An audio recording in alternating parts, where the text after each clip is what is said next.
வார்த்தை ஏதும் பேசிட தோணல வாழ்வே இனி நீ தாண்டி காலம் அது பேசுற மாதிரி நானும் என தாரண்டி மொத்த சன்மம் ஒன்று போக கொஞ்சம் பாரண்டி.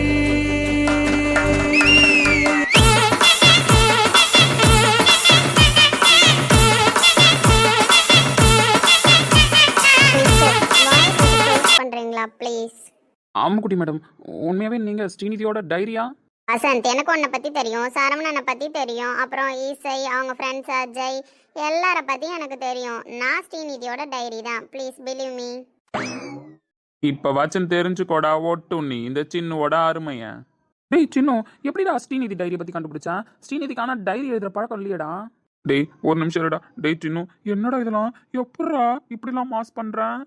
டேய் சரவணா, நீ ஏன்டா ஷாக் ஆகி போயிருக்க? எல்லாம் உங்ககிட்டேருந்து வந்து திறமை தான்டா ஒரு விஷயத்தை எப்படி ஹேண்டில் பண்ணுன்றது. அப்படிதான் யோசிச்சு பார்த்தேன். சரி, எப்படியும் வெக்ஸ் ஆயிருக்கா. வெக்ஸ் ஆன ஒருத்தவங்க எப்படியும் டைரி எழுதுவாங்கன்னு தெரியும். அதான் ஃபர்ஸ்ட் உங்ககிட்ட செக் பண்ணிட்டு வரேன்னு சொல்லிட்டு போனேன். போய் பார்த்தா அம்முக்குட்டி இருந்தாங்க. அம்முக்குட்டிகிட்ட பேசிட்டு வந்து தான் அவங்களுக்கு சேர் எடுத்துகிட்டு போய் மேலே போட்டுட்டு இந்த ஒட்டுண்ணியை கூட்டு போய் உட்காருடா வரேன்னு சொன்னேன். ஆமாம், அவள் பார்க்கலையா? ஆமாம், அவகிட்ட நீங்கள் பேசுவீங்களா அம்முக்குட்டி? யோ மேன், ஃபர்ஸ்ட் வாய முடுங்க. எங்ககிட்ட உணர்வு பூர்வமா யாராவது பேசினா பேசுவோம். அவ என்கிட்ட பேசலாம் ட்ரை பண்ணது கிடையாது. என்கிட்ட சொல்லணும் தான் ட்ரை பண்ணியிருக்கா. அப்படிதான் எல்லாத்தையும் சொல்லுவா, நானும் கேட்டிருக்கேன். அவ்வளோதான். அவ என்கிட்ட பேசணும்னு ட்ரை பண்ணி தான் நான் பேசியிருப்பேனே. அப்பதான் யாருக்கிட்டையுமே பேச ட்ரை பண்ண மாட்டாளே, அவ மட்டும் பேசிட்டு போயிட்டே இருப்பா. உண்மைதான். கொஞ்சம் முன்கோபம், அதிகமா கோவப்படுவா. அதே மாதிரி யார் மேலேயாவது பாசம் வச்சிட்டாலும் மாத்திக்க மாட்டா. அந்த அளவுக்கு நல்ல பொண்ணுதான். டேய், எப்படிலாம் இந்த பிள்ளைய போய் கூட்டிட்டு வந்தேன் தெரியுமாடா? அந்த ரூமுக்குள்ள போகும்போது வால் அப்படி ஒரு அழுதாளா? ஆமாண்டா, அழுவாம என்ன பண்ணுவா? இன்னைக்குதான் யாரோ ஒரு கேரக்டரை கூட்டு வந்து வச்சிருக்கீங்களாமே. இவ்வளவு நாள் உன்னை பத்தி அவ்வளவு பெருமையா எழுதியிருந்தா இன்னைக்கு அவ்வளவு ஒஸ்டால எழுதுனா? டேய், அழுதுதான் பேசிக்கிட்டு இருந்தா. நான் ரூமுக்குள்ள போனேன். அவன் ஏன் இப்படி பண்ணான்? நான் அவனை வேணான்னு சொன்னதான். ஆனா அவன் பண்றதெல்லாம் என்னால தாங்கிக்க முடியல. என்ன பண்றதுன்னு எனக்கு புரியல. என்ன இன்னைக்கு வந்து வசந்த் கேரக்டரை இப்படி எழுதிக்கிட்டு இருக்கா? நம்ம கிட்ட உணர்வு பூர்வமா பேசினா நம்ம பதில் சொல்லலாம். இவ எழுதுறதோட சரி, என்கிட்ட பேச மாட்டாளே. அவன் வாழ்க்கை நல்லா இருக்கணுன்றதுக்காக ஏதோ பண்ணிக்கிட்டு இருந்தா. ஆனா இன்னைக்கு வந்து வசந்த் இப்படி பண்ணிட்டான்னு எழுதிட்டு இருக்கா. ஏன் அவன் அப்படி பண்ணா? திடீர்னு அவனுக்கு எப்படி கல்யாணம் முடிவு பண்ணாங்க? அவங்க ஃபேமிலியில் அவனுக்கு கல்யாணம் முடிவு பண்ணாங்க, எல்லாமே கரெக்டு தான். ஆனால் அவன் கம்மன் இருக்கலாம்ல. என் முன்னாடி ஏன் இப்படி வேறு பேசுகிறான்? நான் போனதுக்கு அப்புறம் கல்யாணம் பண்ணிக்கிட்டு ஏதாவது பண்ண வேண்டியதானே? ஏன் முன்னாடி ஏன் அந்த பொண்ணை கொஞ்சிறான்? ஏன் அந்த பொண்ணு முன்னாடி தோளில் கை போடுறான்? இவனா அவனை விட்டு கொடுக்கறதுன்னு முடிவு பண்ணிட்டான். ஏன்னா இவன் நிலமை அந்த மாதிரி இருக்கு. இவன் நிலமையிலேருந்து யோசிச்சா யாராக இருந்தாலும் ஒரு காதலனுக்கு நல்லது பண்ணணும்னு தான் நினைப்பாங்க. அப்படி நல்லது தான் பண்ணணும்னு இவன் நினச்சி விலகி வந்தா. சரி, நம்மளும் என்ன சொல்கிறதுன்னு தெரியாமல் தான் அவள் சொல்கிறதெல்லாம் கேட்டுட்டு இருந்தோம். ஆனால் இப்போ அவன் எதுக்கு வெறுப்பேற்றான் இவளை? இவ அளவில் 5% கூட அவன் அவளை புரிஞ்சுக்கலையே. நீ சந்தோஷமா இருக்கணும் தானடா நான் நினைக்கிறேன். ஆனா நீ ஏன்டா என்ன கஷ்டப்படுத்தி பாக்குற? ஒரு பார்வை பார்த்தே தந்த பெண்ணை பாராமல் போய்விடுமா? ஒரு கண்ணு கொஞ்சம் வலி வந்த போது மறு கண்ணம் தூங்கிடுமா? நான் தரப்பாறை பல தாண்டி நேராக வந்தேன்.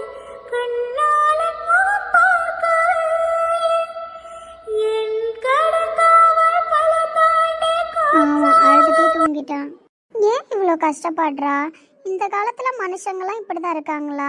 இவ பிரச்சனையை சொன்னாலே அவன் அக்செப்ட் பண்ணிப்பான். அதை விட்டுட்டு ஏன் இவ்வளோ கஷ்டப்படுறான்னு தெரியல. ஒரு பொண்ணு கூட அவனுக்கு கல்யாணம் முடிவு பண்ணதே இவளால் தாங்க முடியல. அழுகுறா. இன்னும் கல்யாணம்லாம் ஆயிடுச்சுன்னு கேள்விப்பட்டா வெக்ஸ் ஆயிடுவாளே. என்ன பண்ணலாம்? இவளுக்கு எப்படி சொல்யூஷன் தேடுறது? கடவுளாக பார்த்து தான் ஏதாவது வழி காட்டணும்.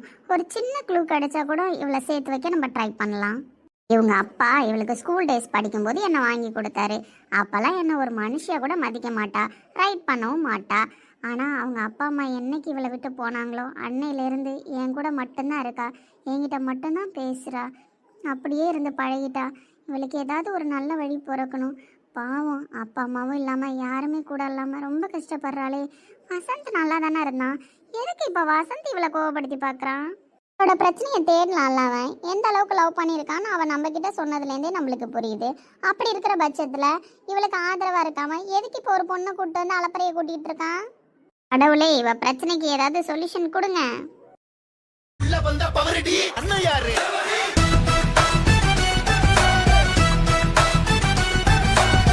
இவளுக்கு டைரி எழுதுகிற ஹேபிட் இருக்கான்னு பார்க்கலான்னு வந்தா நம்மளுக்கு முன்னாடி அவ டைரி பறந்து நிற்குது. அது டைரி தானே, பையனா பொண்ணான்னு தெரியலையே. இவ என்ன பேர் வச்சிருக்கான்னு எப்படி போய் பேசுறது? ஹாய். ஹாயா? யார் அது? ஐயோ, இவ்வளோ அழகா இருக்கா.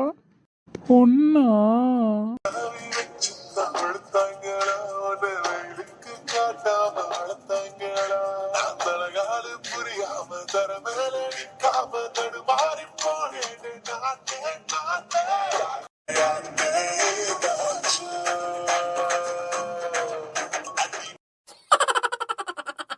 மேன், யார் நீ? ஒரு லேடிஸ் ரூம்குள்ள இப்படி திட்டத்தனமா வர? மேடம் நான் ஹெல்ப் பண்ண தான் வந்திருக்கேன். நீங்க தப்பா நினைக்காதீங்க. தப்பா நினைக்க கூடாதா? திருட்டுத்தனமா, அது ஒரு பையன், நீ ஜன்னல் வழியாட்டி ஏறி குதிச்சு வர? மேடம், பின்ன வாச கதவை தட்டி முறையாவா மேடம் வர முடியும்? நான்லாம் முறையா வந்தா ஒத்துப்பாங்களா? உங்களுக்கு தெரியாததா? யார் மேன் நீ? ரொம்ப வாய் பேசுற. மேடம், என் பேரு சின்னு. நான் சரவணன் இருக்கார்ல, அவரோட டைரி. சரவணன்? கேள்விப்பட்டிருக்கனே. கேள்விப்பட்டிருப்பீங்க.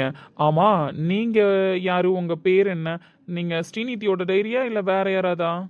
நான் ஸ்ரீநிதியோட டைரி தான். வேற யாராவோ எப்படி இருக்க முடியும்? ஸ்ரீநிதி ரூம்ல தானே இருக்கேன். ஸ்ரீநிதியை தான் பார்த்துட்டு இருந்தேன். பாவம் அழுதுகிட்டே இப்பதான் தூங்கினா. நான் அவளோட டைரி தான். ஓகே. உங்க பேர் சொல்ல முடியுமா மேடம்? ஏன்னா உங்களை என்ன சொல்லி கூப்பிடுறதுன்னு எனக்கு தெரியல. Please, your name. என் பேர் அம்முக்குட்டி. ஓ, நைஸ். ஏ மேன், சரவணன்னா இந்த டாக்டர் சரவணன் இருக்காரு, அவரோட டைரியா நீ? ஆமா மேடம், டாக்டர் சரவணனோட டைரி தான் நானு. எனக்கு ஒரு லாஜிக் கிடைக்குது மேன். வசந்தோட டைரி பறந்து வந்து ஸ்ரீநிதி டைரியை தேடினாலும் ஒரு லாஜிக் இருக்கு. அதை விட்டுட்டு சரவணனோட டைரி வந்து ஸ்ரீநிதியோட டைரி ஏன் தேடுற? அந்த ஒட்டுண்ணிக்கு டைரி எழுதுற பழக்கம் இல்ல. ஒட்டுண்ணியா? ஆமா, அந்த வசந்த் பயலுக்கு நான் வச்ச பேரு ஒட்டுண்ணி. அவனுக்கு டைரி எழுதுற பழக்கம் இல்ல. ஆனா அவன் எனக்கு பழக்கம், சரவணனுக்கு பழக்கம். எங்க 2 பேர் கூட ரொம்ப க்ளோஸு. அதனால தான் அவன் விஷயமா பிரச்சனையை நானே ஹேண்டில் பண்ணலாமேன்னு இறங்கினேன். சரவணன் தானே இப்போ வசந்தியும் ஸ்ரீநிதியும் சேர்த்து வைக்க ட்ரை பண்ணிட்டு இருக்காப்ல. அதான் என்னோட ஓனருக்கு கொஞ்சம் ஹெல்ப் பண்ணலாமேன்னு நானும் வந்தேன். அப்பா, அம்மா. ஏய் ஷூ, பேசாத. போ, அப்படி போ.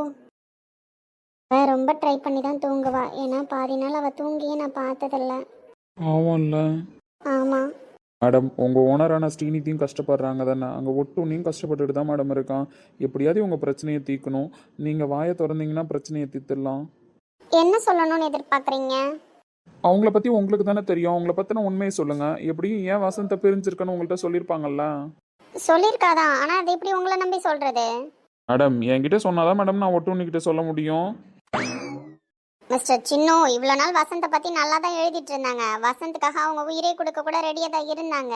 ஆனால் இன்னைக்கு வந்து அவள் கொஞ்சம் கொஞ்சமாக அழுக எல்லாமே மொத்தமாக அழுத மாதிரி அழுதா. உங்கள் ஒட்டுண்ணி இருக்கார்ல, உங்கள் ஒட்டுண்ணி, அவர் ஏதோ ஒரு பெரிய வேலை பார்த்து விட்டுருக்காராமே. அதை பற்றி கேள்விப்பட்டு எனக்கே டென்ஷன் ஆயிடுச்சு. எவ்வளோ தைரியம் அவருக்கு? மேடம், எந்த விஷயத்தை பற்றி சொல்கிறீங்க? யாரோ ரதி தேவின்னு வந்திருக்காங்களாமே. ஐயோ, அந்த ரதி தேவியா? அது நான் உண்மையை சொல்கிறேன் மேடம். ரதி தேவி ஒரு சும்மா நார்மல் கேரக்டர் தான். அது ஒரு ஃபன்னு. ஃபன்னோ இல்லை டீ கடையில் விற்கிற பன்னோ என்னால் நம்ப முடியாது. என் ஓனர் சொல்கிறதான் நான் பிலீவ் பண்ண முடியும். தேர்ட் பர்சன் சொல்கிறதெல்லாம் என்னால் பிலீவ் பண்ண முடியாது. மேடம், என்ன மேடம் 3rd பர்சன் சொல்லிட்டீங்க? நம்மளாம் இப்போ ஒன்றுக்குள்ளே ஒன்றாயிட்டோம். ஒன்றுக்குள்ளே ஒன்றாகல, மண்ணுக்குள்ளே மண்ணும் ஆகலை. ஒழுங்கா போ.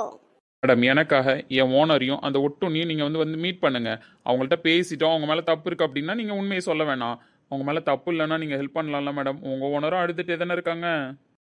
நீ சொல்கிற லாஜிக்குன்னு யோசிக்கிற மாதிரி தான் இருக்கு. நான் பேசுறதுலாம் உங்களுக்கு புரியுமா? ஏன்னா என் ஓனரே என்கிட்ட பேச மாட்டா. புலம்புறதோட சரி. ரிட்டன் பேசுன்னு சொன்னாலும் நான் பேசுவேன். என்கிட்ட அவள் பேச ட்ரை பண்ணதில்லை. ஜஸ்ட் சொல்லுவா, அதோட சரி. ஐயோ மேடம், என் ஓனருக்குலாம் நல்லா புரியும் டைரி லாங்குவேஜ். அதனால உங்கள் லாங்குவேஜ் அவர் புரிஞ்சுப்பாரு. நீங்கள் வாங்க. அந்த ஒட்டுண்ணி பயலுக்கு இப்போ தான் ட்ரைனிங் கொடுத்து வச்சுருக்கேன். என்கிட்ட பேச ஆரம்பிச்சிருக்கான். அதனால அவனுக்கும் புரியும். நீங்கள் வாங்க. சரி போ. நான் என்னோட டைரி பேஜஸை க்ளோஸ் பண்ணி வச்சுட்டு அவள் நல்லா தூங்குறாளான்னு பார்த்துட்டு வரேன். நீ அதுக்குள்ள போயிட்டு அவங்க 2 பேரையும் கூட்டு வந்து மொட்டை மாடியில் உட்கார வை. வேற எங்க போனாலும் நம்ம 2 பேரும் மாட்டிப்போம். சரியா? சீக்கிரமா அவங்க 2 பேரையும் அசெம்பிள் பண்ணு. நான் ஒரு 5 மினிட்ஸ்ல வந்துடுறேன். ஓகே மேடம் நீங்கள் வரேன்னு சொன்னதே பெரிய விஷயம் தான். நான் எப்படி அசெம்பிள் பண்ணுறேன்னு மட்டும் பாருங்கள். நீங்கள் சீக்கிரமாக வந்துடுங்க ப்ளீஸ் மேடம். வாங்க. சொன்னா செய்வேன் மேன். இப்போ நான் வரேன். Okay madam. ஏய், ஃப்ளாஷ்பேக் முடிஞ்சிச்சு. இப்படி தான் அம்முக்குட்டியை கன்வின்ஸ் பண்ணி கூப்பிட்டு வந்திருக்கேன். ஒழுங்காக பேசுங்க, அப்போ தான் உண்மையை சொல்லுவாங்க. சின்னும் எப்படிலாம் கரெக்ட் பண்ணி கூப்பிட்டு வந்திருக்கேன். சும்மா இருடா சரவணா, கரெக்ட்லாம் பண்ணல. ஜஸ்ட் கூப்பிட்டு வந்திருக்கேன் அவ்வளோதான். அப்படி ஒரு ஐடியாலாம் எனக்கு இல்லை. வேணாண்டா, யார் என்னன்னு வேற நம்மளுக்கு தெரியல. என்னதான் ஸ்ரீநிதியோட டைரியா இருந்தாலும் நம்ம கொஞ்சம் பார்த்து எடுத்து பேசிட்டு அதுக்கப்புறம் எதா இருந்தாலும் முடிவு பண்ணிக்கலாம். அவசரப்படாதா என்ன கேட்காம. டேய், ஏன்டா நீ வேற அன்பழகியை பார்த்துட்டு வந்து என்கிட்ட சொன்னேன். நான் தானே உனக்கு சஜஷன் சொன்னேன். அந்த மாதிரி இப்போ தானே நான் அம்முக்குட்டியை பார்த்துருக்கேன். உன்கிட்ட பொறுமையாக அதை பற்றி பேசிக்கலாம். பேச பேச பழக பழக அவளை எனக்கு பிடிச்சிருந்தா நான் சொல்கிறேன். போதுமா? லவ்லாம் பண்ண மாட்டேன். பயப்படாதடா. சரி தைரியமாக இருக்கேன். என்னை விட்டு போயிடாதடா சின்னும். நீ மட்டும்தான் எனக்கு. இப்படி சொல்லியே கூட இருக்கிறவனை மட்டும் லவ் பண்ண விட மாட்டானுங்க. ஆனால் இவனுங்களாம் மட்டும் லவ் பண்ணுவானுங்க, கல்யாணம் பண்ணுவானுங்க, புள்ள பெற்றுப்பானுங்க, எல்லாம் பண்ணுவானுங்க. ஆனால் கூட இருக்கிறவன் மட்டும் எந்த பொண்ணையும் ஏற எடுத்து பார்த்துடக்கூடாது. ஏன்டா என் ஓனர் ஆன நீனு ஏன்டா அப்படி இருக்க? சரி கழுவி ஊத்தாத. அம்முக்குட்டிகிட்ட பேசுவோம். அம்முக்குட்டி மேடம் சொல்லுங்க, நீங்கள் தான் சொல்லணும் இதுக்கப்புறம். நான் என்ன சொல்றது? அதான் சின்ன குட்டி ஆல்ரெடி சொன்னதை சொல்லியிருப்பாரே. அவ இவ்வளவு நாள் கொஞ்சம் கொஞ்சமா அழுதுட்டு இருந்தா. இன்னைக்கு வந்து ரொம்ப அழுதுட்டு இருக்கா. அதனால அவ மனசு கஷ்டப்படுற மாதிரி இதோ இப்படி உட்காந்துருக்காரு. ஏதோ சொன்னாரு இவர் பேரு ஒட்டுண்ணி. அவர் ஏதோ பண்ணிருக்காரு. ஏய், அந்த பிள்ளைகிட்ட ஏன்டா என் பேர் ஒட்டுன்னு சொல்லி வச்சா? அதுதான் உன் பிரச்சனை. உன் லவ் உனக்கு பிரச்சனை இல்லை, அப்படிதானே? இல்லை லவ் தான் பிரச்சனை. அதை பற்றியே பேசுவோம். அம்முக்குட்டி ப்ளீஸ். அம்முக்குட்டி கண்டிப்பாக உன்கிட்ட சொல்லியிருப்பா ஏன் என்ன பிரிஞ்சிருக்கான்னு சொல்லிட்டு. ப்ளீஸ் எனக்காக சொல்லுங்க. சாரி வசந்த், என்னால உண்மையை சொல்ல முடியாது ஃபர்ஸ்ட் மீட்டிங்ல. ஏன்னா உங்களை பத்தி எனக்கு தெரியும். அவ எல்லாமே சொல்லியிருக்கா. ஆனா இப்போ கடைசி நாள் அவ எழுதின எழுத்து அந்த மாதிரி இருந்துச்சு. அவ்வளோ ஹர்ட் பண்ணியிருக்கீங்க. ஒரு பொண்ணு எப்படி தொட்டுலாம் பேசுனீங்களா? என்னால நம்பவே முடியல. ஏன்னா உங்க பிஹேவியர்ஸை பத்தியும் உங்க அடக்க ஒடக்கத்தை பத்தியும் அவ அவ்வளோ சொல்லி வச்சிருக்கா. அப்படி இருக்கும்போது மொத்தமா இன்னைக்கு அடக்க ஒடக்கத்தெல்லாம் தொடச்சிட்டுல நிக்கிறீங்க. ஒரு பொண்ணை தொட்டு பேசுனீங்களா? கேள்விப்படும்போது எனக்கு எப்படி இருந்துச்சு தெரியுமா? அடக்க ஒடக்கத்துல தீய வைக்க மேடம், இது இன்னுமே அடக்க ஒடக்கமா தான் சுத்துது. ஐயோ மேடம், நான் தப்பெல்லாம் எதுவுமே பண்ணல. ஆக்சுவலி நான் தொட்டு பேசுறது ஒரு பொண்ணே இல்லை மேடம். பொண்ணே கிடையாதா? அவ பொண்ணுன்னு தான் ஸ்ட்ராங்கா சொன்னா. நீங்க பொண்ணு இல்லங்கிறீங்க. உண்மையாதான் மேடம், அது பொண்ணு கிடையாது. எங்களோட ஃப்ரெண்டு லேடி கிட்ட போட்டு நடிக்க சொன்னோம். உண்மையா மேடம், நம்புங்க. அதெல்லாம் நம்ப முடியாது. யாருன்னு நீங்க கூப்பிட்டு வந்து என்கிட்ட வேணா காமிங்க. ஒன்ஸ் பார்த்துட்டு வேணா முடிவு பண்றேன். அது வரைக்கும்லாம் என்னால எதுவுமே சொல்ல முடியாது. Sorry mister Vasanth. டேய் சின்னும் கொஞ்சம் கருணை காட்ட சொல்றான். இருடா, எந்த பொண்ணுமே ஃபர்ஸ்ட் மீட்டிங்ல எல்லாத்தையும் சொல்லிடுமா? ஒரு மீட்டிங்கா போக தான் சொல்லும். அவ்வளோ ஒரு பொண்ணு தானே, அப்புறம் அதுக்கேற்ற மாதிரி தான் இருப்பா. மேடம் இப்போ என்ன பண்றது? நான் சொல்லிட்டேன்ல வசந்த், நீங்க யாருக்கு லேடி கிட்ட போட்டேன்னு சொல்றீங்களோ அவரை கூப்பிட்டு வாங்க. நான் அவர்கிட்டயும் பேசணும், அவரையும் பார்க்கணும். என்கிட்ட வரும்போது லேடி கெட்டப்ல தான் நீங்க வர சொல்லணும், பார்த்துக்கோங்க. அவரும் வந்து பேசினாதான் நான் ஒத்துப்பேன் அவங்க லேடி இல்லைன்னு சொல்லிட்டு. அதுக்கு முன்னாடிலாம் என்னால எதுவுமே பண்ண முடியாது வசந்த். அந்த நாய் தூங்கிட்டு தானே இருக்கும். போய் தலையில தட்டி எழுப்பி கூட்டு வா. இவங்க தான் லேடி கிட்ட போட்டு கூட்டு வரணுன்றாங்களே. அவனை இப்போ எழுப்பி கேட்ட போட சொன்னா எப்படி போடுவான்? சரி ஓகே. அம்முக்குட்டி மேடம், நாளைக்கு எங்களுக்காக வரீங்களா ப்ளீஸ்? அவரையும் கூட்டு வந்துடுறோம். ஓகே, நீங்க சொல்லுங்க, நான் அதுக்கேற்ற மாதிரி டைமுக்கு வரேன். ஆனா ஸ்ரீநிதி தூங்கினதுக்கு அப்புறம் தான் என்னால வர முடியும். அவ என்னை வெளியில விடுறதே கஷ்டம். ஏன்னா என்னை யாரும் படிச்சிட கூடாதுன்றதுக்காக ரூம்ல வச்சு லாக் பண்ணிட்டு போயிடுவா. பொட்டிக்குள்ள வச்சுட்டு சில டைம் லாக் பண்ணுவா. அதனால நான் வர்றது கொஞ்சம் கஷ்டம்தான். சின்ன எப்படி இருக்குன்னு பார்த்துட்டு நீங்க வந்து என்னை கூப்பிடுங்க. அதுக்கு தகுந்த மாதிரி நான் வரேன். அப்படி ஏதாவது லாக் பண்ணியிருந்தா அப்படின்னா நீங்கள் தான் எனக்கு ஹெல்ப் பண்ணணும். இவங்க யாரையாவது கூப்பிட்டு வந்து அவளை வச்சிருக்கிற பெட்டி ஏதாவது நீங்கள் ஓப்பன் பண்ண சொன்னீங்கன்னா நான் வந்துடுவேன். நீங்கள் எல்லாரையும் அசெம்பிள் பண்ணிவிட்டு அதுக்கப்புறம் ஃபைனலாக என்னை வந்து கூப்பிடுங்க. ஓகேவா? ஓகேங்க மேடம், நீங்கள் இப்போ கிளம்புங்க. நான் பேசிக்கிறேன் வேணுங்கள்ட்ட. அம்முக்குட்டி வந்ததுக்கு ஏதாவது க்ளூ சொல்லிட்டு போங்க. அம்முக்குட்டி க்ளூனா மேபி இந்த பிரச்சனை ஸ்டார்ட் ஆகிறதுக்கு மூல காரணம் யாருன்னு சொல்கிறேன். வேணும்னா அவனை ஃபாலோ பண்ணிட்டு வாங்க. சொல்லுங்க யாரு? உங்க பேட்ச்ல ஜெகன் யாராவது இருக்காங்களா? அவன் தான் இந்த பிரச்சனை ஸ்டார்டிங்கே காரணம். அவன் ஒரு நாள் ஸ்ரீநிதியை மீட் பண்ணான். ஸ்ரீநிதிக்கு ஒரு நாள் உடம்பு சரியில்லாம போச்சு. அன்னையிலேருந்து தான் இந்த பிரச்சனை ஸ்டார்ட் ஆச்சு. அன்னைக்கு தான் வந்து முத என்ன ரைட் பண்ணவே ஆரம்பிச்சா. அதுக்கு முன்னாடி அவங்க அப்பா ஸ்கூல் டேஸ்ல என்னை வாங்கி கொடுத்தாரு. ரைட் பண்ணதே கிடையாது. பட் அவளுக்கு பர்சனலா ஒரு இஷ்யூ வந்துச்சு. அப்பிலேருந்து தான் என்னை ரைட் பண்ண ஆரம்பிச்சா. சொல்ல போனா ஃபர்ஸ்ட் இன்ஸ்டன்ட்டே சோகமா சொல்லி தான் ஆரம்பிச்சா என்னை எழுதுறதுக்கு. அதனால என்னால் மறக்க முடியாது. அவன் பேரை ஜெகன் நினைக்கிறேன், உங்க பேட்ச்ல இருக்கான்.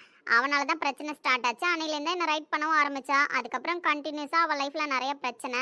அவங்க அப்பா அம்மா இறந்தது. அதனால அப்படியே என் கூட அடாப்ட் ஆயிட்டா. அவ்வளோதான் நான் இப்போதைக்கு சொல்ல முடியும். நீங்கள் ஜெகனை ஃபாலோ பண்ணிட்டு வாங்க. மீதி டீட்டெயில்ஸ்லாம் நீங்கள் சொல்கிறீங்களே யாரோ ஒருத்தவங்க லேடி கெட்ட போட்டாங்கன்னு, அவங்கள பார்த்துட்டு சொல்கிறேன்.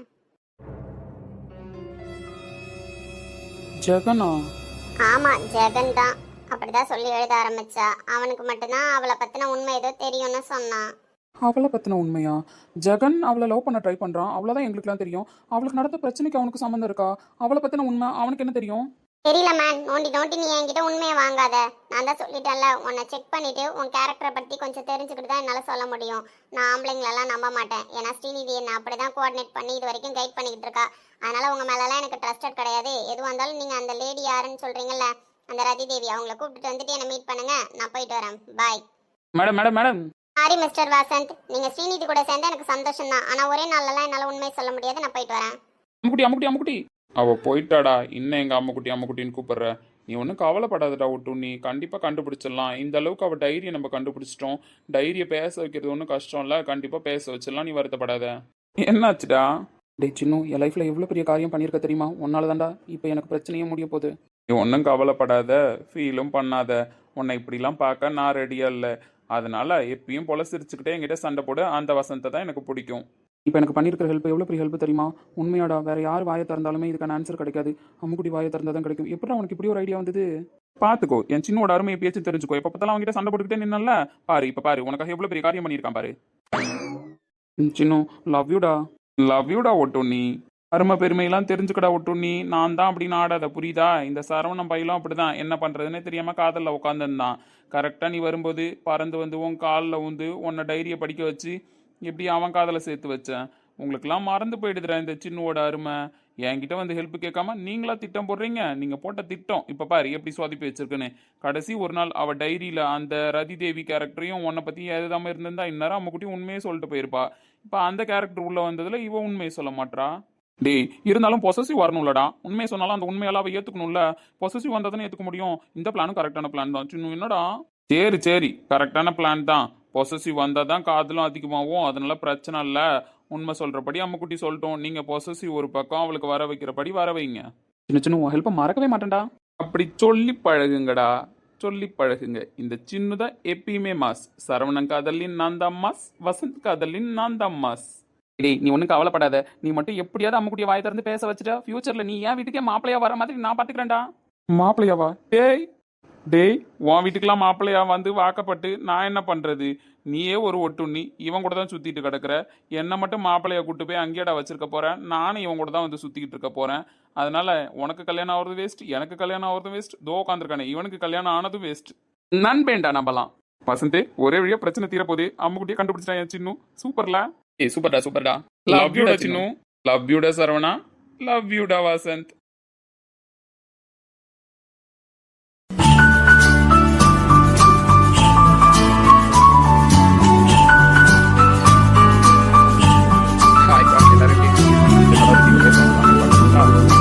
சொல்லியிருந்தாங்கப்பா, மறந்துடுறோம். வீடியோ போடாதனால பர்த்டே விஷயம் பண்ண முடியல. ஒரு அர்ஜென்ட் ஒர்க்காக வெளியில் போயிட்டேன், அதனால தான் வீடியோ போட முடியல. சித்ரா பிரியா அப்படின்ற ஒரு ஐடியிலேருந்து பண்ணியிருந்தாங்க ஒரு சிஸ்டர். தர்வின் அவங்க பையன் 9th பர்த்டே. ஸோ விஷயம் many more happy returns of three தம்பி. ஆமாம், தர்வினுக்கு விஷயம் many more happy returns of three. So next வந்துட்டு ஒரு அம்மா மெசேஜ் பண்ணியிருந்தாங்க அவங்க பேத்திக்கு ஃபஸ்ட்டு பர்த்டேன்னு சொல்லிட்டு. சாரி விஷ் பண்ண முடியல நேத்தி, பிலேட்டட் விஷஸ் தான், அட்ஜஸ்ட் பண்ணிக்கோங்க. சவுதியிலேருந்து மெசேஜ் பண்ணுறேன். என் பேர் நாச்சியான் தான் சொல்லியிருந்தாங்க. பாப்பா பேர் என்னன்னு சொல்லல. அவங்களோட ஃபஸ்ட்டு பர்த்டேன்னு சொல்லியிருந்தாங்க. ஸோ அவங்களோட பேத்தி பேர் எங்களுக்கு தெரியல. ஸோ நாச்சியா ஐடியிலேருந்து பண்ண சிஸ்டர் அவங்களோட பேத்திக்காக first birthday wishes. Wish many more happy returns of the day பாப்பா, காட் பிளஸ் யூ. ஆமாம், அவங்க பேர் தெரியல, அதனால தான் இப்படி விஷ் பண்ண வேண்டியதாக போயிடுச்சு. ஹாப்பி பர்த்டே பாப்பா. ஃபஸ்ட்டு பர்த்டே ஸ்டார்ட் ஆயிருக்கு. இதே போல் நீங்கள் 100 பர்த்டே கொண்டாடணும்னு சொல்லிட்டு இந்த மாமாக்களோட வாழ்த்துக்கள். அப்புறம் கோஸ்டர் ஐடியிலேருந்து ஒரு மெசேஜ் வந்திருந்தது. அவங்க பையன் பேர் சொல்லியிருந்தாங்கப்பா, நடுவில் மெசேஜ் பண்ணியிருந்தாங்களா. ஸோ அதனால தான் என்னால் சொல்ல முடியல. அவங்களுக்கு 14th பர்த்டேன்னு சொல்லியிருந்தாங்க அவங்க பையனுக்கு. அவங்க பையன் பேர் எனக்கு தெரியல. ஸோ அந்த பையனுக்கும் wish many more happy returns of the day. ஆமாம் தம்பி, 14th பர்த்டேன்னு சொன்னாங்க. அவங்களோட செகண்ட் சன்னு சொல்லியிருந்தாங்க. சீரியஸாக பேர் மறந்துச்சுப்பா. Wish many more happy returns of the day. Second son birthday இன்றைக்கி தான் சொல்லியிருந்தாங்க. ஸோ இன்றைக்கி பிறந்தநாள் காலம் அந்த பையனுக்கு wish many more happy returns of the day. பேர் சொல்லணும்னு கொச்சுக்காதீங்க. சத்தியமாக கமெண்ட் தேட முடியல, லாஸ்ட்டில் இருக்க கமெண்ட்டு. ஸோ தேடி எடுக்கிறதுக்குள்ளே வீடியோவே எக்ஸிட் ஆகி வெளியில் வந்துடும். அதனால தான் அட்ஜஸ்ட் பண்ணிக்கோங்க. Okay bye. கதை கண்டினியூ ஆகும், வெளியில் போயிடாதீங்க. இதுக்கப்புறம் கதை கண்டினியூ ஆகும்.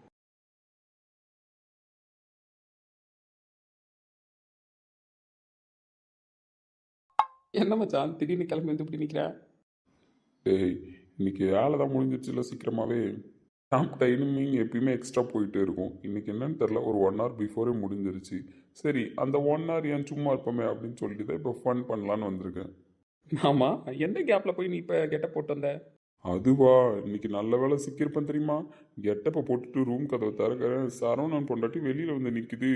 என்னம்மா ரதி தேவி எங்க கிளம்பிட்ட அப்படின்னுச்சு. நான் உடனே இந்த மாதிரி கேம்புக்கு போறேன், வசந்த் மாமாவை பார்க்க போறேன் அப்படின்னு சொன்னேன். அப்புறம் சரி வா, நானும் சரவணன் டாக்டர் தான் பார்க்க போறேன், 2 பேரும் சேர்ந்து போவோம் நீ என் கூட. அவங்களும் கிளம்பி வந்துட்டாங்க. தோ சரவணனை பார்க்க அவங்க போயிருக்காங்க, நான் உன்னை பார்க்கலன்னு வந்துட்டேன். என்னடா கிட்டலாம் வர? ஆமா, இன்னைக்கு என்ன மல்லிகைப்பூலாம் வச்சுக்கிட்டு நல்லா ஜம்முன்னு இருக்க? அந்த கூத்தை ஏன் கேட்குற? அதான் 2 பேரும் சேர்ந்து கிளம்பணும்னு சொன்னோம்ல, வீட்டை விட்டு வெளியில வந்தேன். உடனே என்ன ஒரு பார்வை பார்த்தாங்க. என்ன அக்கா அப்படின்னு நான் கேட்டேன். உடனே அவங்க, பொம்பளை பிள்ளை தலையில பூ வைக்காம இருக்கக்கூடாது, இரு நான் போய் பூ எடுத்துட்டு வரேன்னு நல்ல 4 முழம் மல்லிகை பூவை கொண்டு வந்து வச்சு விட்டாங்கடா. நல்லா இருக்கா? மச்சான் நல்லா கும்முன்னு இருக்கடா, வாசனை வேற இழுக்குது. ம், அடப்பா அவி பயிலு. டேய், அப்படிலாம் பார்க்காதடா. மல்லிகைப்பூ வச்சது எனக்கே மார்க்கமா தான் இருக்கு. அதுக்கு என்னடா பண்ண முடியும்? விட்டா நீ என்னையே கல்யாணம் பண்ணிக்கிறேன்னு கூடிய சீக்கிரம் சொல்லிருவ போல. மச்சான் இருக்கிற நிலைமையை பார்த்தா அப்படிதான்டா இருக்கு. பேசாம நான் உன்னையே கல்யாணம் பண்ணிக்கிறேன்டா. நம்ம 2 பேருக்குள்ள சண்டை வராது, ஒண்ணு வராது, ஜாலியா இருக்கும்டா. டெய்லி ஃபன்னா போகும்டா மச்சான். மச்சான் நான் உன்னையே கல்யாணம் பண்ணிக்கிறேன்டா. பயப்புல பாவம் வெக்ஸ் ஆகி போய் எப்படி ஒரு நிலைமைக்கு வந்துருச்சு பத்தியா? நெவர். நீ வேணா மோஸ்ட்லி நீ இதை விட்டுட்டு என்ன கல்யாணம் பண்ணிக்கணும்னு யோசிக்கலாம். ஆனா நான் என் வினோதினியை விட்டுட்டு யாரையும் கல்யாணம் பண்ணிக்க மாட்டேன். இந்த வினோத்துக்கு அந்த வினோதினி தான். லவ்வே சொல்லல, அதுக்குள்ள பில்டப் உனக்கு. லவ்வை சொல்லலைனாலும் கூடிய சீக்கிரம் இயாள் என் கூட சேர்ந்துருவா. அது சரி. ஆமா, இந்த ஸ்ரீநிதி புள்ள எங்க? அதான் எனக்கும் தெரியல. எல்லாரும் கிளம்பலாம் அப்படின்னு சொல்லிட்டு தான் நானுமே வெளியில வந்து ஒரு ஃபோன் பண்றதுக்கு வந்தேன். சரவணன் உள்ள ஏதோ ஒரு ஒர்க்கா இருக்கான், அஜயும் உள்ள தான் நின்னான். இசையையும் காணோம், இவளையும் காணோம். ஒருவேளை வீட்டுக்கு கிளம்பிட்டாளுங்களா? நீ கெட்ட போட்டு வந்தது வேஸ்ட் ஆயிடுமோ? நெவர். கெட்டப்லாம் வேஸ்ட் ஆகாது. இப்போ இவ இங்க இருந்தா இங்க பர்ஃபார்ம் பண்ணுவேன், இல்லைனா வீட்டுக்கு வந்து பர்ஃபார்ம் பண்ணுவேன். இன்னைக்கு ரதி தேவி வசந்த விடுறதா இல்லை. நானும் ரதி தேவியை விட்டுறதா இல்லை. ஏன்னா ரதி தேவி நல்லா கும்முன்னு இருக்கா. டேய், அப்படிலாம் பார்க்காத. திரும்ப திரும்ப சொல்லிட்டேன், அடி வாங்கிடுவேன். மச்சான் பேசாம அடுத்த வாட்டி அவ என்னை பார்க்கும்போது அவளுக்கு இன்னும் பயங்கரமா கோவம் வர மாதிரி ஒரு லிப் கிஸ் பண்ணிடுவான் மச்சான். டேய், அடி வாங்கிடுவ சொல்லிட்டேன். இது வரைக்கும் நம்மலாம் கட்டி பிடிச்சி உருண்டு இருக்கோம், பிறண்டு இருக்கோம், அதெல்லாம் லிஸ்ட்ல தான் இருக்கு. அப்பப்போ கன்னத்தில் கிஸ் பண்ணிப்போம், ஐ லவ் யூலாம் சொல்கிறோம். டேய், அநியாயம் பண்ணாதடா லிப் கிஸ்லாம் பண்ணுறேன்னு சொல்லிட்டு. நான் பண்ணுவேன். நடிப்புக்குன்னு வந்ததுக்கப்புறம் பண்ணணும். எனக்கு உன்னை பார்த்தா பண்ணணும்னு தோணுது, அதனால பண்ணுவேன் மச்சான். லவ் யூடா. அட பாவி பயவுல, கூடிய சீக்கிரம் என்னையே கல்யாணம் பண்ணிடுவான் போலயே. டே ஸ்ரீநிதி பாரு அங்கே நிற்கிறா. ஆமாம், இப்போ என்ன தானே கல்யாணம் பண்ணிக்கிறேன்ன, அப்புறம் என்ன ஸ்ரீநிதி வந்துட்டான்ற? பேசாம வா, நம்ம 2 பேருமே போய் கல்யாணம் பண்ணிப்போம். ஐயோ நான் சும்மா சொன்னேன் மச்சான். கல்லானாலும் ஸ்ரீநிதி, புல்லானாலும் ஸ்ரீநிதி. இந்த டைலாக் இப்படி வராது.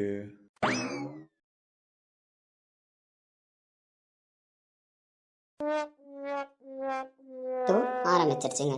அப்படி என்னத்தை தான் பேசுவாளோ தெரில. நேத்திக்கு வந்தா அதுலேருந்து பேசிக்கிட்டே தான் நிற்கிறான். இவனும் நல்லா வழிகிறான் அவளுக்கு ஏற்ற மாதிரி. இன்னும் 3 நாள் கேம்ப் எப்படி போகணும்னு இருக்குது. முடிச்சுட்டு ஃபஸ்ட்டு ஊருக்கு போகணும். நம்ம கண்ணுக்கு தெரியாமல் நடந்தால் கூட பரவாயில்ல, நம்மளுக்கு கண்ணுக்கு தெரிஞ்ச இதெல்லாம் நடக்குதா, அதுதான் கடுப்பாகுது.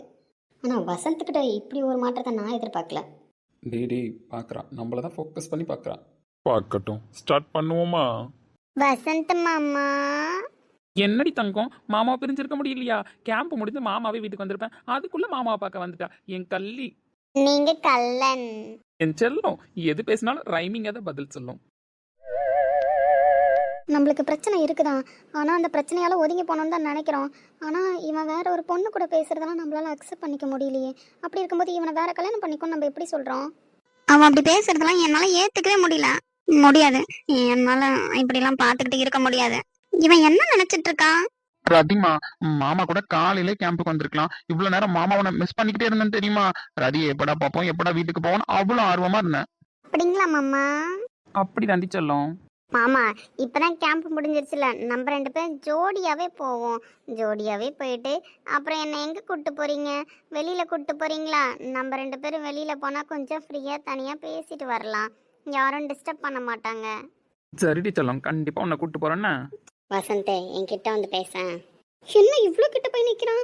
ஐயோ Srinidhi, control your self. Vasanth அப்படிலாம் கிட்ட போகாதுடா, வெறுப்பேற்றுறதுக்கா இருந்தாலும் இதெல்லாம் டூ மச்சுன்னா. ரதி தங்கம், மாமா, என்கிட்ட வந்து நிக்கிறீங்க, எனக்கு ஒரு மாதிரியா இருக்கு தெரியுமா? மாமா தானடி நிற்கிறேன். மாதிரியா இருந்தால் ஒன்றும் தப்பு இல்லை. உனக்கு எனக்கு தான் இன்னும் கொஞ்சம் நல்லா கல்யாணம் பண்ணிடுவாங்களே. நான் தான் உன்னை பிடிச்சிருக்குன்னு சொல்லிட்டேன்ல. இன்னொரு 10 டேஸில் கண்டிப்பாக ஒரு என்கேஜ்மெண்ட் மாதிரி வைக்க சொல்லிடலாம். அதுக்கப்புறம் யாரும் நம்மள தப்பாவும் நினைக்க மாட்டாங்க, தப்பாவும் பேச மாட்டாங்க. அப்படியே யார் பார்த்தாலும் யார் பேசினாலும் எனக்கு ஒன்றும் கவலை கிடையாது. எனக்கு என் ரதி தேவி தான் முக்கியம். மாமா அப்போ எனக்கு ப்ரப்போஸ் பண்ணுவீங்களா? கண்டிப்பாடி ரதி செல்லம். உனக்கு ப்ரப்போஸ் பண்ணாமல் வேற யாருக்கு ப்ரப்போஸ் பண்ண போகிறேன்? மாமா உனக்கு அப்படியே சூப்பராக ப்ரப்போஸ் பண்ணுறேன்னு. ஓகே மாமா. இல்லை, இதுக்கப்புறம் என்னால் வெயிட் பண்ண முடியாது. நான் போய் அவளை உண்டு இல்லை நாக்குறேன். வரண்டி இரு. மச்சான், நம்ம கிட்ட தாண்டா வர ட்ரை பண்ணுறா. ஒரு ஸ்டெப் எடுத்து வச்சுட்டா. வருவாடா, அவ தாங்க மாட்டா. நீ கிட்ட நின்னா கண்டிப்பா இப்ப வருவா. ரதி செல்லம், மல்லிகைப்பூ வாசனை மாமாவை கட்டி இழுக்குதுடி. இவளா?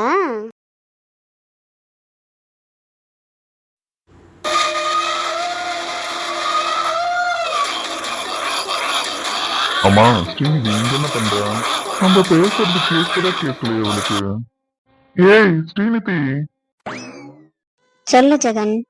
சொல்லு ஜெகன்னா, நீ தான் சொல்லணும். கேம்ப் முடிஞ்சிருச்சு, கிளம்பலையா? இங்க நின்னு வேடிக்கை பார்த்துட்டு இருக்கா? கிளம்பணும். ஜஸ்ட் இங்க நல்லா இருக்கே அட்மாஸ்பியர் அப்படின்னு சொல்லிட்டு நின்றுகிட்டு இருக்கேன். இசை வரேன்னா அவளுக்காக தான் வெயிட் பண்ணிட்டு இருக்கேன். இன்னும் வினோதினி, ஜான்சி யாருமே வெளியில வரலையே. யாரும் வெளியில வரலையா? எல்லாரும் அப்பவே கிளம்புனாங்களே. தெரியலையே, அவங்களாம் வந்தா அப்படியே சேர்ந்து போயிடலாம் தான் வெயிட் பண்றேன். அதான் ரீசனா இல்ல வேற ஏதாவது ரீசனுக்காக வெயிட் பண்றியா? என்னாச்சுடா, ஏன் ஒரு மாதிரி ஆயிட்டேன்? இந்த ஜெகன் ஏதோ ப்ளே பண்றான்டா. அது நல்லாவே கன்ஃபார்ம் ஆயிடுச்சு. என்ன விஷயம் தான் தெரியல. இப்ப கூட அவன் நம்மள பார்த்துட்டு கடுப்பாയി கிளம்பி வந்தா. அவன் வந்து ஸ்டாப் பண்ணிட்டான். அவனை பார்த்தோன்னே அவ இங்க நடந்த விஷயத்தையும் மறந்துட்டு அவகிட்ட பேசிட்டு இருக்கா. ஜெகனா, அந்த மூதேவி மேலதான் டவுட் இருக்குன்னு ஆல்ரெடி அஜயும் சொன்னான். அப்ப உண்மைதானா? உண்மைதான் மச்சான். நேத்து நைட்டு தான் எனக்குமே அது கன்ஃபார்ம் ஆச்சு. நான் அவனை அவ்வளவு பெரிய ஆங்கிள் எல்லாம் வச்சு பார்க்கல. ஆனா இன்னொருத்தவங்களும் சொன்னாங்க அவன் மேலதான் டவுட்னு. இன்னொருத்தவங்க சொன்னாங்களா? யாருடா?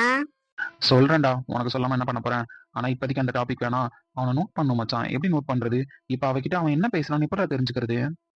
எப்படி தெரிஞ்சுக்கிறது? வழி இல்லையே. நம்ம போனாலும் இப்ப அவன் பேச மாட்டான். அவனை கொஞ்ச நேரம் பேச விடு. அவன் பேச பேச அவ ரியாக்ஷன் என்னன்னு மட்டும் நோட் பண்ணு. ஆமா ஸ்ரீநிதி, வசந்துக்கு பொண்ணே பாத்துட்டாங்க போல. ஆமா, பாத்துட்டாங்க. அதான் அந்த பொண்ணு வீட்டுக்கு வந்திருக்கு. இதோ கேம்புக்கு தான் வந்திருக்கு. எனக்கு தெரியாது. பாத்துட்டாங்கன்னா அன்னைக்கு சரவணன் சொன்னான், நானும் சந்தோஷப்பட்டேன். அதோட சரி. மத்தபடி அந்த பொண்ணை இப்பதான் பார்த்தேன். யாருட இந்த பொண்ணு வசந்த் கிட்ட பேசிட்டு இருக்கேன்னு விசாரிச்சேன். அப்பதான் அஜய் சொன்னான் வசந்துக்கு இந்த பொண்ணதான் முடிவு பண்ணிருக்காங்கன்னு. சரி, அவனுக்கு தான் பொண்ணு பாத்துட்டாங்கல்ல, அப்புறம் என்ன அவங்க 2 பேரும் பேசுறதே ரொம்ப நேரமா நோட் பண்ணிக்கிட்டு இருக்க? அப்ப அவனை நான் நோட் பண்றத பாத்துட்டு தான் என்கிட்ட என்கொயரி பண்ண வந்திருக்கு, அப்படிதானே? அப்படிலாம் இல்ல. அதான் அவனே விலகணும்னு நினைச்சிட்டான்ல, அப்புறம் என்ன அவனையே பாத்துக்கிட்டு இருக்க? நீ பார்த்தா அவன் ஏதோ ஏக்கமா பாக்குறான்னு நினைச்சுக்க மாட்டானா? அவனுக்கு அவன் வாழ்க்கைய வாழ விடு. அவன் வாழணும் தானே நீ எதிர்பார்த்த. அப்படி இருக்கிற பட்சத்துல நீ எதுக்கு இப்ப அவனை ஃபீல் பண்ற மாதிரி பாத்துக்கிட்டு இருக்க? ஜெகன், நான் உனக்கு கேட்டா பதில் சொல்லுவியா? என்ன கேட்க போறேன்? ஆமா, என்ன பிடிச்சிருக்குன்றல, என்ன கல்யாணம் பண்ணிக்கணும்னு கூட நீ ஆசைப்படுற. ஆனா உனக்கு என்ன பத்தி நல்லாவே தெரியும். அப்படி இருக்கிற பட்சத்துல எப்படி என்ன பிடிச்சிருக்கு, என்ன கல்யாணம் பண்ணிக்கணும்னு ஆசைப்படுற? கரெக்டான கேள்விதான். நான் பதில் சொல்லிடுவேன். பதில் சொல்லிட்டா உனக்கு ஓகேவா? அக்செப்ட் பண்ணிக்கிட்டு என்ன கல்யாணம் பண்ணிப்பியா?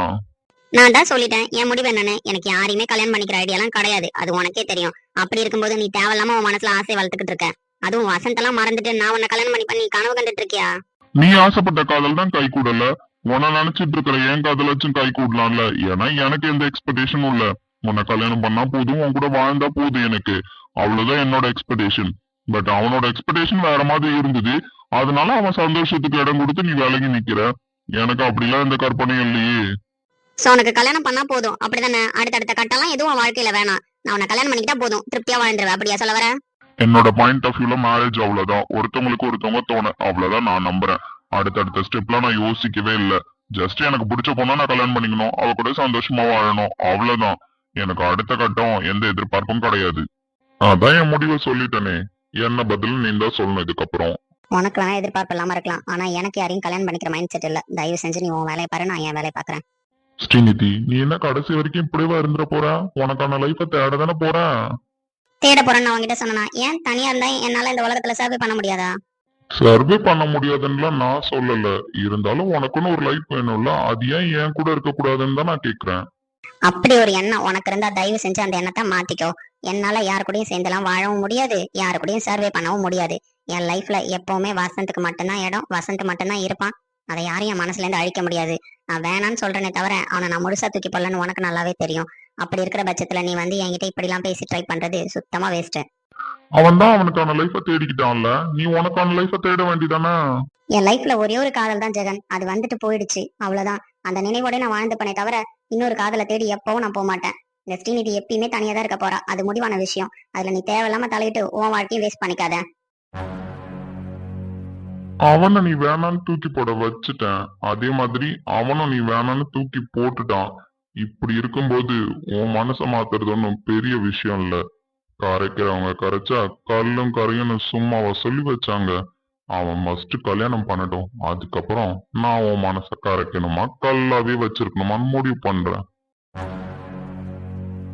இவன் கடைசி வரைக்கும் அடங்க மாட்டான் போல. இவனை கட்டினாதான் மச்சான் விஷயமே தெரியும் எனக்கு தெரிஞ்சு. வசந்த் மாமா பின்னாடி பாருங்களேன். என்ன இவன் இப்படி பாக்குறான்? டேய் டேய், என்ன தள்ளி விட்டு எங்கடா போற?